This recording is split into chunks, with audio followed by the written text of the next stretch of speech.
नमस्कार दोस्तों, मेरा नाम प्रिंस चौगंद है और अपने YouTube channel Math by Prince Chaugand पर आपका हार्दिक स्वागत करता हूं।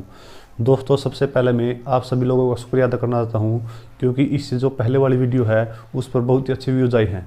ठीक है, आप इसी तरह से मेरा हौसला बढ़ाते रहिए। मैं कोशिश करूँगा आपको इससे भी बढ़िया कंटेंट दूँ क्योंकि आज के टाइम में आप सभी को पता है, अगर आप कोई 30 मिनट की वीडियो देखते हैं तो उसमें जो आपको कंटेंट है वो सिर्फ 15 मिनट का मिलेगा। जो बाकी 15 मिनट है वो बकवासबाजी या अपने आप को वायरल करने में लगे रहते हैं। लेकिन मैं भरोसा दिलाता हूँ, अगर आप इस चैनल पर जुड़ते हैं तो इस पर जो आपको कंटेंट बढ़िया मिलेगा, यानी अगर 30 मिनट की है तो उसमें 28 या 29 मिनट आपको क्या मिलेगा, कंटेंट मिलेगा। और बढ़िया से बढ़िया कंटेंट को देने की कोशिश करूँगा। कल में हमारे चैनल पर यानी हमारे YouTube परिवार में 100 से ज़्यादा नए मेंबर जुड़े यानी सब्सक्राइबर जुड़े हैं। वो आप सभी की मेहनत का फल है। तो आप सभी से निवेदन है कि आप वीडियो को ज़्यादा से ज़्यादा शेयर करें और सब्सक्राइब कराएं। तो चलिए आज करते हैं। जैसे कि आप सभी को पता होगा कि हमने जो प्रीवियस ईयर में मैथ के क्वेश्चन पूछे गए हैं उनकी सीरीज स्टार्ट की है और इस सीरीज में हम 2 पार्ट कर चुके हैं। अगर अभी तक आपने वो पार्ट न देखे तो सबसे पहले आप उन पार्ट को देखें, जो उनका लिंक है वो डिस्क्रिप्शन में है, तो वहाँ से आप उन पार्ट को देख सकते हैं। और साथ ही में अगर आप इनकी PDF लेना चाहते हैं तो PDF का लिंक भी आपको डिस्क्रिप्शन में दिया हुआ है। वहाँ से आप टेलीग्राम पर जाकर ज्वाइन कर वीडियो प्राप्त कर सकते हैं। तो चलिए आज की तीसरी वीडियो शुरुआत करते हैं, जो इसमें पहला क्वेश्चन दिया हुआ है। एक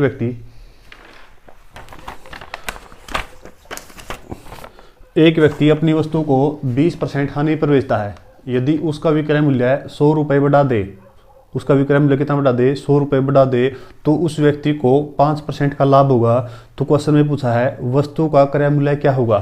तो इस सबसे पहले इस क्वेश्चन में दिया हुआ है जो हानि है वो 20% की होती है और इसमें जो बाद में लाभ होता है वो होता है 5% का। तो दोस्तों, इस प्रकार के क्वेश्चन में हमें याद रखना है, यदि यहाँ पर एक जगह लाभ हो और एक जगह हानि हो, ऊपर नीचा कोई फर्क नहीं पड़ेगा, चाहे ऊपर लाभ हो या हानि हो, उससे कोई फर्क नहीं पड़ेगा। एक जगह लाभ होना चाहिए और एक जगह हानि होनी चाहिए। तब हम इनका क्या करेंगे, योग लेंगे, इन दोनों को जोड़ेंगे। तो दोनों का जोड़ कितना हो गया, 25% हो गया। 20% ये है और 5% ये है, तो कितना योग होगा, 25% होगा।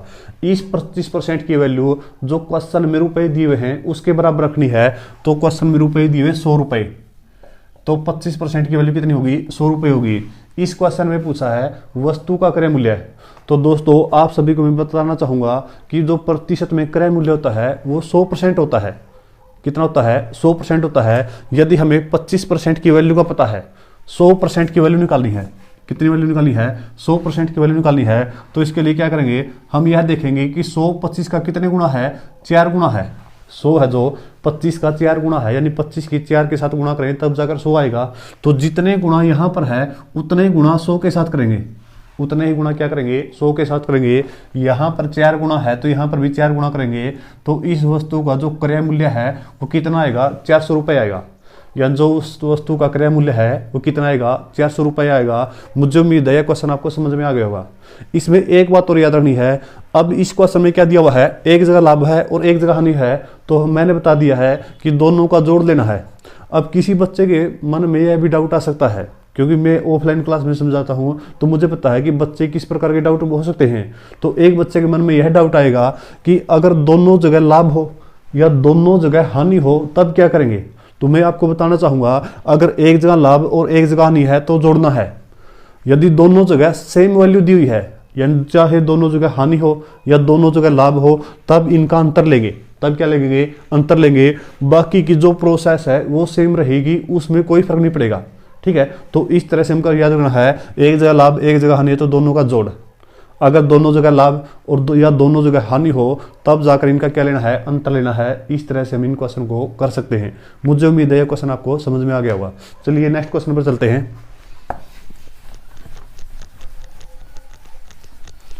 नेक्स्ट क्वेश्चन दिया है, सुधांशु ने 15,000 रुपये, सुधांशु ने 15,000 रुपये 10% ब्याज की दर से निवेश किया।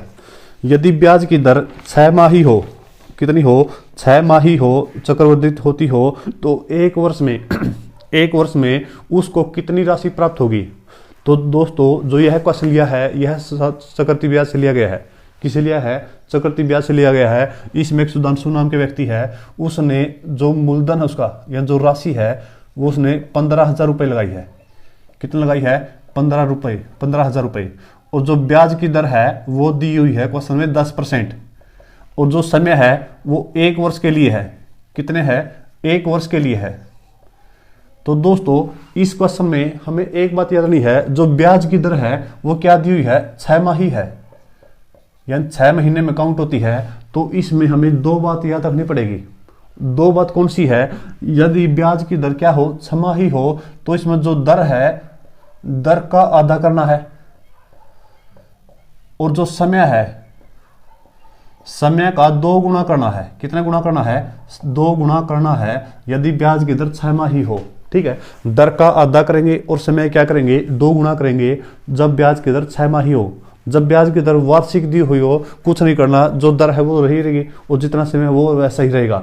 लेकिन जब ब्याज की दर 6 माही दे रखे हो तो दर का आधा करना है और समय का क्या करना है? 2 गुना करना है। तो इसमें क्या निकालना है? 1 वर्ष बाद राशि घटानी कितनी होगी? इस क्वेश्चन में बच्चे को, ज्यादातर बच्चों को यही पता नहीं चलता कि निकालना क्या है। ठीक है, जिस भी क्वेश्चन में पूछा जाए कि कितनी राशि हो जाएगी, हो जाता है, हो जाती है, इस तरह के शब्द लग जाएं तो इसका मतलब होता है हमें विसर्जन निकालना है। क्योंकि डायरेक्ट क्वेश्चन में कभी भी यह नहीं लिखेगा, चाहे साधारण ब्याज का हो चाहे चक्रवृद्धि ब्याज का हो, कि उसका विसर्जन बताओ, कभी नहीं पूछेगा।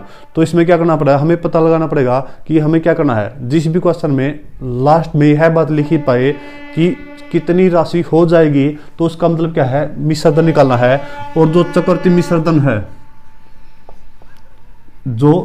विसर्जन है, उसका फार्मूला दिया हुआ है मूलधन गुणा में 1 प्लस में दर बटे 100 की पावर समय। मूलधन गुणा में 1 प्लस दर बटे 2 की पावर समय कितना होगा? इतना समय होगा। इस तरह से हम क्वेश्चन को करते हैं। लेकिन इसमें जो ब्याज की दर है वो 6 माही है, तो इसमें क्या करना पड़ेगा? दर का तो आधा करना है। 10% का आधा कितना होगा? 5% होगा। ठीक है, और समय का 2 गुना करना है, तो 1 का 2 गुना कितना होगा? 2 वर्ष होगा। तो इस क्वेश्चन में जो ब्याज की दर है वो कितने लेंगे? 5%। और जो समय है वो कितना लेंगे? 2 वर्ष है। हमारे पास मूलधन भी है, दर भी है और समय भी है। तो इस क्वेश्चन में यानी इस फार्मूले में पुट करेंगे तो हमारा आंसर इजीली आ जाएगा, आसानी से आ जाएगा। तो जब इस क्वेश्चन में हम यानी फार्मूले में क्वेश्चन रखेंगे तो मूलधन दिया हुआ 15,000 रुपये, इंटू में 1 प्लस में दर है 5%, डिवाइड में 100 की पावर समय कितना दिया हुआ है? 2 वर्ष दिया हुआ है, तो पावर कितनी होगी? 2 होगी। जब इसको सोल्व करेंगे तो 5 से काटेंगे, 5 एकम 5, इसको काटेंगे 20 पर कटेगा, यानी 1 प्लस में 1/20 बचेगा। जब इसको सोल्व करेंगे 15,000 गुणा में, जब इसको पूरा सोल्व लिखेंगे 21/2, 21/20 की पावर 2 होगी। पावर 2 का मतलब क्या है? जितनी पावर दी हुई है इस संख्या को उतनी बार लिखेंगे। अगर पावर 1 है तो 1 बार लिखेंगे, पावर 2 है तो 2 बार लिखेंगे, पावर 3 है तो 3 बार लिखेंगे। अब यहां पर पावर कितनी है? 2 दी हुई है, तो इसका मतलब क्या है? इसको 2 बार लिखेंगे। इसको क्या लिखेंगे? 2 बार लिखेंगे इस तरह से। जब इसको सोल्व करेंगे 1 0 से 1 0 कैंसिल, इस 1 0 से ये 1 0 कैंसिल। जब इनको सोल्व करेंगे तो जब 2 से काटेंगे, इसको 2 से काटेंगे तो ये 75 पर कटेगा। उसके बाद इसको सोल्व करना है। 21 गुणा में 21 दिया हुआ है, 21 गुणा में क्या दिया हुआ है? 21 दिया हुआ है। इसका मतलब 21 का स्क्वायर करना है। अगर 2 बार गुणा दिया तो मतलब स्क्वायर होता है, और जो 21 का स्क्वायर होता है वो कितना हुआ? 441 होगा। तो 75 गुणा में 441, और डिवाइड में कितना है? 2 दिया हुआ है। डिवाइड में कितना दिया हुआ है? ये 2 बचा हुआ है, इसको एज इट इज लिखेंगे। तो क्या करेंगे? जब इस क्वेश्चन में इन दोनों की गुणा करेंगे, 441 की गुणा 75 से करेंगे। जब इसकी गुणा करेंगे 5 5 के 20, 5 के 20 और 2 22, 7 7 चौक 28, ऐसा 2 7 चौक 28 और 2 30। जब इनको जोड़ेंगे 5 7 8 और 2 10, 3 3, तो इन दोनों गुणा आएगी 33,050। कितनी आएगी? 33,075 आएगी। इन दोनों गुणा कितनी आएगी? 33,075 आएगी। और डिवाइड में कितना दिया हुआ है? 2 दिया हुआ है। जब इसको सोल्व करेंगे, कैलकुलेशन हो सकता है थोड़ी लंबी हो, लेकिन इसको करने का यही तरीका रहेगा। जब इसको सोल्व करेंगे 2 एकम 2, 2 छिके 12, 2 पंजे 10, 2 तिया 6, 2 सते 14, 2 पंजे 10, तो इसका आंसर कितना आएगा 16,527। कितना आएगा 16,527.5 इस क्वेश्चन का आंसर होगा। जिस भी ऑप्शन में दिया हुआ है वही ऑप्शन इसका क्या होगा आंसर होगा। तो इसको सोल्व करने का यही तरीका रहेगा। तो इस तरह से हम इन क्वेश्चन को सोल्व कर सकते हैं। इसमें क्या बात रखनी है, एक बात तो यह याद रखनी है, यदि ब्याज की दर 6 माही हो तो दर को आधा करना है और समय क्या करेंगे 2 गुना करेंगे। इस तरह से कर सकते हैं। इसमें सिर्फ एक बात और बचती है, अगर ब्याज की दर त्रिमाही दे रखी हो, क्योंकि त्रिमाही पर भी क्वेश्चन उठा सकता है आने वाले समय में, तो इसमें यह बात भी याद रखते हैं, अगर ब्याज की दर त्रिमाही का मतलब 3 माही, 3 माह में ब्याज काउंट हो तो उसको त्रिमाही बोलेंगे। तो इसमें क्या करना है, दर का 1/4 करेंगे। क्या करेंगे 1/4 करेंगे, और जो समय है समय का 4 गुना करेंगे, 4 गुना। तो यह बात क्या रखनी है, त्रिमाही में याद रखनी है। छमाही में क्या रखना है, दर का आधा समय का 2 गुना। और जब त्रिमाही देखी हो तो दर का 1/4 करेंगे और समय क्या क्या करेंगे 4 गुना करेंगे। इस तरह से हम इन क्वेश्चन को कर सकते हैं। मुझे उम्मीद है यह क्वेश्चन आपको समझ में आ गया होगा। अगर फिर भी कोई डाउट रहे तो इस क्वेश्चन को आप रिवाइज कर फिर से देख सकते हैं, तो आपको आसानी से समझ में आ जाएगा। चलिए नेक्स्ट क्वेश्चन पर चलते हैं।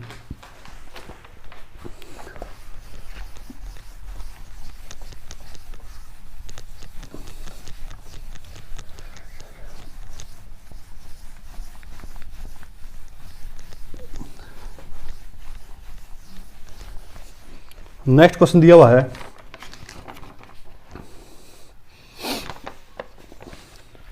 रमन अपने घर से दूसरे शहर 50 किलोमीटर प्रति घंटा की रफ्तार से गाड़ी चलाता है और वापसी में यानी घर वापस आते हुए 45 किलोमीटर प्रति घंटा की रफ्तार से गाड़ी चलाने में पहुंचता है। तो पूछे तो उसमें जो समय लगता है वो उसको आने में जाने से 1 घंटा ज़्यादा लगता है। तो क्वेश्चन में पूछा उसने यात्रा के दौरान यानी कुल कितनी दूरी तय की है। तो इस क्वेश्चन को जो यह क्वेश्चन है यह चाल समय दूरी से लिया गया है।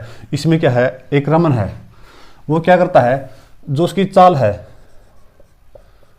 जो उसकी चाल दी हुई है, जब वह अपने घर से दूसरे शहर जाता है तो जो उसकी चाल दी हुई है वो कितनी है, 50 किलोमीटर प्रति घंटा है। कितनी है, 50 किलोमीटर प्रति घंटा। और जब वह वापस आता है तो उसकी जो चाल है वो कितनी है, 45 किलोमीटर प्रति घंटा है। तो जब गया और तब आया उसमें क्या निकालना है, कुल दूरी निकालनी, कितनी दूरी तय करी है। तो इसमें जो चाल दी हुई है, जो इसमें चाल है वो दी हुई है 50 की स्पीड से गया और 45 की स्पीड से आया। ठीक है, तो जब हम इनकी चाल का अनुपात लेंगे तो इसका अनुपात लेंगे तो इसे काटेंगे, 5 पर कटेगा 10 और इसको 5 पर काटेंगे 9 पंजे 45 है। तो इसकी चाल का अनुपात क्या होगा, 10:9 होगा। अब जब आप चाल से में दूरी करेंगे तो उसमें एक कॉन्सेप्ट आता है, यदि दूरी समान दी है, क्या है, दूरी समान दी हुई हो यानी जितना जाता है उतना ही आता है, दूरी समान है, जो चाल का अनुपात दिया है, अगर हमें समय का अनुपात निकालना है तो उसका उल्टा होगा। चाल के अनुपात का क्या हुआ, उल्टा हुआ। अगर इसका अनुपात 10:9 है तो समय का अनुपात कितना हुआ, 9:10 होगा। समय का अनुपात कितना हुआ, 9:10 होगा। यानी कि जब वह गया 9 घंटे में गया और जब आया उसे 10 घंटे लगे, तो यहां पर कितना ज्यादा टाइम लगा है, 1 यूनिट। कितना ज्यादा टाइम लगा है, 1 यूनिट है। और क्वेश्चन में समय कितना दिया हुआ है, 1 घंटा ज्यादा लगा है। तो 1 यूनिट की वैल्यू कितनी होगी, 1 दी हुई है। तो इस तरह से जब यहाँ 1 की गुणा करेंगे तो इसको यहाँ जाने में लगे 9 घंटे और इसकी 1 के साथ गुणा करेंगे तब आए इसको क्या लगेंगे, 10 घंटे। अब दूरी का फार्मूला क्या होता है, वो होता है चाल गुणा में समय। फार्मूला क्या हुआ, जो दूरी का फार्मूला होता है वो होगा चाल गुणा में समय। तो इसमें जो पहली बार गया है वो, तो उसकी चाल कितनी थी, 50 किलोमीटर प्रति घंटा। और 50 किलोमीटर प्रति घंटा में जाने में उसे टाइम लगा 9 घंटे। तो जो दूरी है वो कितनी होगी, 450 किलोमीटर। कितनी होगी, 450 किलोमीटर। और ऑप्शन में भी यही मिलेगा। यहीं पर बच्चे गलती करेंगे क्योंकि क्वेश्चन में क्या दिया हुआ है, क्वेश्चन में पूछा है उसे कुल दूरी कितनी लगी है, उसने कुल कितनी दूरी तय की है। तो इसका मतलब क्या है, 450 किलोमीटर गया है और 450 किलोमीटर वापस भी आया है। तो क्या करेंगे, 2 गुणा में 450 करेंगे या 450 प्लस 450 करेंगे तो उसकी कुल दूरी कितनी आएगी, 900 किलोमीटर आएगी। उसकी दूरी कितनी आएगी, कुल दूरी कितनी आएगी, तो कितनी आएगी 900 किलोमीटर आएगी। इस तरह से हम इस क्वेश्चन को करेंगे। इसमें सिर्फ आपको एक बात याद रखनी है, जो मैं चाल से मैं दूरी में आपको बहुत ही अच्छे तरीके से कराऊंगा। अगर हमें चाल का अनुपात दिया हुआ है, दूरी समान है, समय का अनुपात निकालना तो उसको उल्टा होगा। चाल का अनुपात 10:9 है तो समय का अनुपात 9:10 होगा। तो यहां पर कितना ज्यादा टाइम लगा इसको, 1 मिनट। और क्वेश्चन में भी 1 मिनट दिया हुआ है तो 1 बराबर 1 होगा। अगर हमें समय निकालना तो इस 1 की वैल्यू इसके साथ करेंगे, गुणा करेंगे, तो इसको समय जाने में समय लगेगा 9 घंटे और वापिस आने में क्या लगेगा 10 घंटे। तो अब हमें दूरी निकालनी है, तो दूरी का फार्मूला था चाल गुणा में समय। तो चाल दी हुई है 50 और समय दिया 9, तो इसको क्या करेंगे 450 किलोमीटर की दूरी तय करेगा जाने में और वही दूरी तय करेगा आने में। तो कुल दूरी कितनी होगी 450 प्लस में 450, तो कुल दूरी कितनी होगी 900 किलोमीटर होगी। इस तरह से हम इस क्वेश्चन को कर सकते हैं। चलिए नेक्स्ट क्वेश्चन शुरू करते हैं।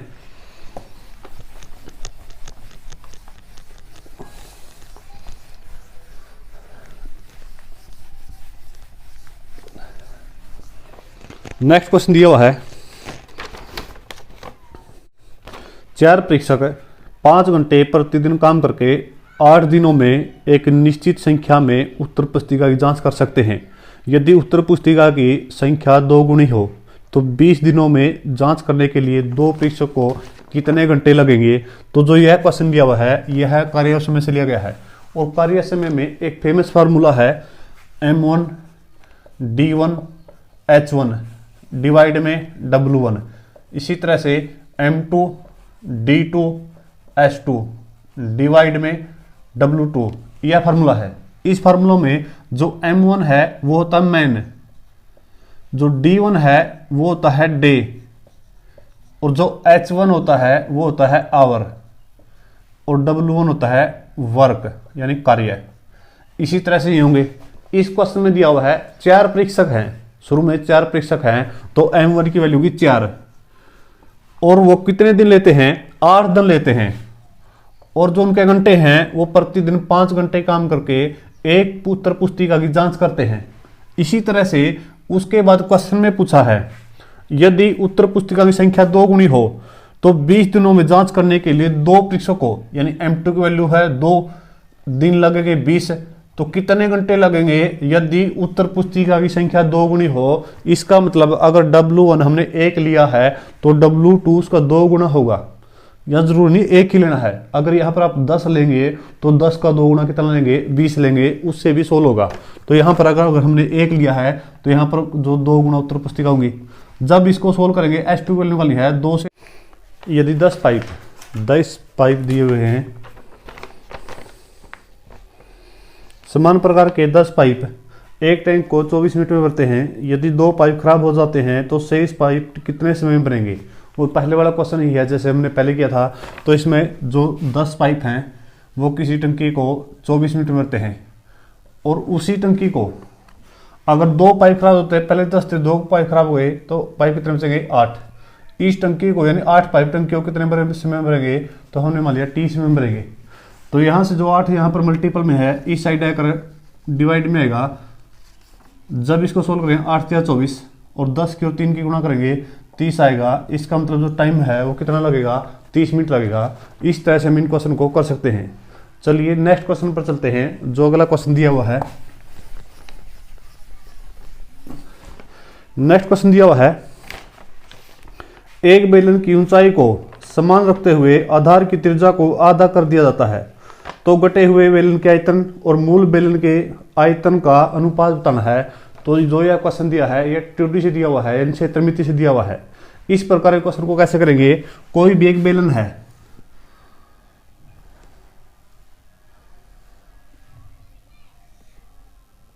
इस तरह, और बेलन में जो यह होती है हाइट यानी कि ऊंचाई, इसको हम h से दर्शाते हैं। और जो ये होती है यहां पर ये होती है त्रिज्या, इसको क्या बोलेंगे रेडियस या त्रिज्या, r से दर्शाते हैं। ठीक है। तो क्वेश्चन में कहा है जब ये बेलन है तो जो इसका आयतन होगा, ये मूल बेलन है, मूल बेलन, तो जो इसका आयतन है वो होगा पाई r स्क्वायर h। जब ऊंचाई h दी हो और त्रिज्या आर दी हो तो इसका बेलन का आयतन क्या होगा, पाई आर स्क्वायर एच होगा। अब क्वेश्चन में कहा है यदि त्रिज्या को समान रखे, जो ऊंचाई है उसको समान रखे, या जितनी ऊंचाई मूल बेलन की है और उसकी दूसरे बेलन की भी ऊंचाई उतनी होनी चाहिए, लेकिन जो त्रिज्या है उसको आधा कर दिया जाए, यानी इस बेलन में त्रिज्या पूरी आर है तो जो नया बेलन होगा, घट कर नया बेलन बनेगा, उसकी जो त्रिज्या होगी वो कितनी होगी, आधी होगी, यानी r/2 होगी। और जो ऊंचाई होगी, ऊंचाई में कोई फर्क नहीं पड़ेगा, ऊंचाई रहेगी वैसी की वैसी, यानी कि h। जब इसका आयतन निकालेंगे तो इसका आयतन होगा पाई आर स्क्वायर एच भी होगा, लेकिन यहाँ पर r क्या है, r/2 दिया हुआ है त्रिज्या, और यहाँ पर मूल बेलन का आयतन है पाई आर स्क्वायर एच। जब इनका अनुपात लेंगे, पाई से पाई कटेगा, h से h कटेगा, r का स्क्वायर डिवाइड 4, क्योंकि r का स्क्वायर r हो गया, और 2 का स्क्वायर कितना होगा 4, यहां पर है r का स्क्वायर, r इस साइड जाकर मल्टीपल में जाएगा, यहां बचेगा r स्क्वायर, और यहां पर होगा 4r स्क्वायर, r स्क्वायर से r स्क्वायर कटेगा, यहां पर बचेगा 1 और यहां पर बचेगा 4, तो इनका आयतन कितना होगा, 1/4 होगा। इनका आयतन कितना हुआ, 1/4 होगा। यही इस क्वेश्चन का आंसर होगा। तो इस तरह से हम सोल्व कर सकते हैं। अगर आपको यहां पर ना दिखे, अगर यह क्वेश्चन आपको यहां पर ना दिखे तो इस तरह दिया हुआ है पाई आर स्क्वायर एच, और मूल बेलन था पाई आर स्क्वायर एच। इस तरह पाई से पाई कटेगा, एच से एच कटेगा, इस तरह से यहां पर होगा r की पावर 2, यहां पर 4, और यहां पर कितना होगा r स्क्वायर, यह 4 इस साइड जाएगा, डिवाइड कटेगा, इससे यह कटेगा, तो 1/4 आएगा। अगर यहां पर न दिखे तो इसका आंसर क्या होगा, 1/4 होगा। इस तरह से हम इन क्वेश्चन को कर सकते हैं। चलिए नेक्स्ट क्वेश्चन पर चलते हैं।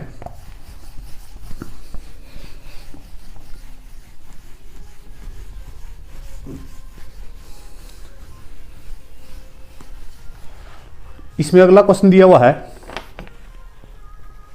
एक संख्या का 4/5वां भाग उसी संख्या के 3/4 भाग से 4 अधिक है, तो क्वेश्चन बतानी संख्या क्या है। तो इसमें क्वेश्चन दिया है, पहले दिया हुआ 4/5वां भाग और एक दिया हुआ 3/4वां भाग। तो इस क्वेश्चन को सोल्व ट्रिक से करने के लिए क्या करना पड़ेगा, जो नीचे वाली संख्या है इनका एलसीएम लेंगे, इनका क्या लेंगे, एलसीएम लेंगे। तो इनका एलसीएम कितना आएगा, 20 आएगा। ठीक है, 4 का और 5 का एलसीएम कितना होगा, 20 होगा। अब 4 ऑप्शन में से वही ऑप्शन हमारा आंसर होगा जो इनके एलसीएम से पूरा पूरा डिवाइड होगा, इनके एलसीएम से पूरा पूरा डिवाइड होगा। तो मात्र एक ही संख्या ऐसी है ऑप्शन में 80 जो 20 से पूरा पूरा डिवाइड होगी, उसके अलावा कोई भी ऑप्शन इससे पूरा पूरा डिवाइड नहीं होगा। तो ये हमारा आंसर क्या होगा, इसका आंसर होगा सी। सोल्व ट्रिक है इसकी। अगर हम इसको बेसिक से करते हैं तो बेसिक से क्या तरीका रहेगा इसका, बेसिक दिया हुआ है, कोई संख्या है, संख्या को हम x मानेंगे।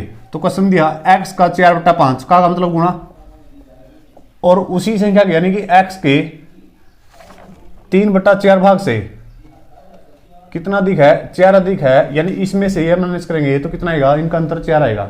जब यहां से सोल्व करेंगे 4x/5 माइनस 3x/4 बराबर होगा 4। यहां से इन दोनों का एलसीएम होगा 20, इनके आर पर गुणा करेंगे, 4 चौके 16 x माइनस के 15x बराबर क्या होगा 4। जो 20 यहां पर डिवाइड में दिया हुआ है वहां जाकर मल्टीपल में होगा, तो 20 यहां से कटकर उस साइड जाकर मल्टीपल में होगा। 16x में से 15x माइनस करेंगे तो 1x बचेगा, और यहां पर कितना बचेगा, 80 बचेगा। यानी कि 1x यानी कि x का मान कितना है 80, और x का मान हमने संख्या मानी है, तो इसका मतलब क्या होगा, जो है संख्या है वो कितनी है, 80 है। हमने इसको 2 तरीकों से किया है। इसका बेसिक ये है, अगर शॉर्ट ट्रिक या ऑप्शन से करेंगे तो पहले वाला तरीका किया है। दोनों में से जो अच्छा लगे उससे आप कर सकते हो। चलिए नेक्स्ट क्वेश्चन पर चलते हैं।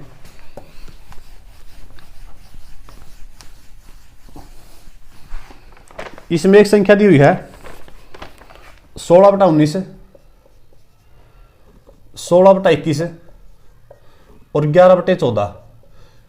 ऑप्शन में यानी पेपर में क्या पूछा होता, इनको इनमें से कौन सा ऑप्शन है जो आरोही क्रम में लगा हुआ है। तो इसमें क्या करेंगे, हम सबसे बड़ी और सबसे छोटी संख्या देखेंगे, फिर उनको क्या करेंगे, इनक्रीज यानी आरोही क्रम में लगाएंगे। तो इनको छोटी और बड़ी संख्या देखने का इसमें क्या रोल रहेगा, इनका अंतर क्या है, यहाँ पर 3, इनका अंतर कितना है 5, और इनका अंतर कितना है 3। तो सबसे पहले यहाँ 3 अंतर है, यहाँ पर 5 है और यहाँ पर 3 है। तो इनके अंतर को हम बराबर करेंगे, इनके अंतर को क्या करेंगे, बराबर करेंगे। यानी कि इनका एलसीएम लेंगे और इनका एलसीएम कितना आएगा 15 आएगा। 3 का 5 का और 3 का एलसीएम कितना होगा 15 होगा। तो हमें 15 बनाना है एलसीएम। अगर 3 को मुझे 15 बनाना है तो इसको किससे गुणा करना पड़ेगा 5 से, और इस 5 की गुणा ऊपर वाली संख्या के साथ करेंगे तो इसको कितना लिखेंगे 80। इसी तरह 5 को मैंने 15 बनाना है तो 3 से गुणा करनी पड़ेगी और इसकी गुणा करेंगे 16 तिया 48। इसी तरह से इसको 15 बनाना है तो 5 से गुणा करेंगे और 11 पंजे 55। इसमें जो ऊपर वाली संख्या है जो सबसे बड़ी होगी उसी के साथ वाली फ्रैक्शन सबसे बड़ी होगी, और जो सबसे छोटी होगी उसके साथ वाली फ्रैक्शन सबसे छोटी होगी। तो अब आरोही क्रम का मतलब क्या है, इसको बढ़ते क्रम में लगाएंगे। किस क्रम में लगाना है, बढ़ते क्रम में लगाना है। तो हमें बढ़ते क्रम का मतलब होता है पहले सबसे छोटी, उसके बाद उससे बड़ी, उसके बाद उसके बड़ी, और लास्ट में सबसे बड़ी लगाएंगे। तो इसमें से सबसे छोटी संख्या क्या है 48 है, और 48 के साथ फ्रैक्शन क्या है 16/21। उसके बाद बड़ी संख्या कौन सी इसमें 55 के साथ क्या है 11/14, और सबसे बड़ी कौन सी इसमें 80, और 80 के साथ कौन सी है 16/19। जिस भी ऑप्शन में यह क्रम दिया हुआ है वही इसको क्या हुआ आंसर है। दोस्तों आज इस वीडियो में यहीं तक करेंगे। मुझे उम्मीद है जो क्वेश्चन कराए हैं आपको बहुत ही अच्छे तरीके से आगे होंगे। आपसे फिर से निवेदन करता हूं वीडियो को ज़्यादा से ज़्यादा शेयर करें, लाइक करें एंड सब्सक्राइब करें। मिलते हैं नेक्स्ट वीडियो में। धन्यवाद।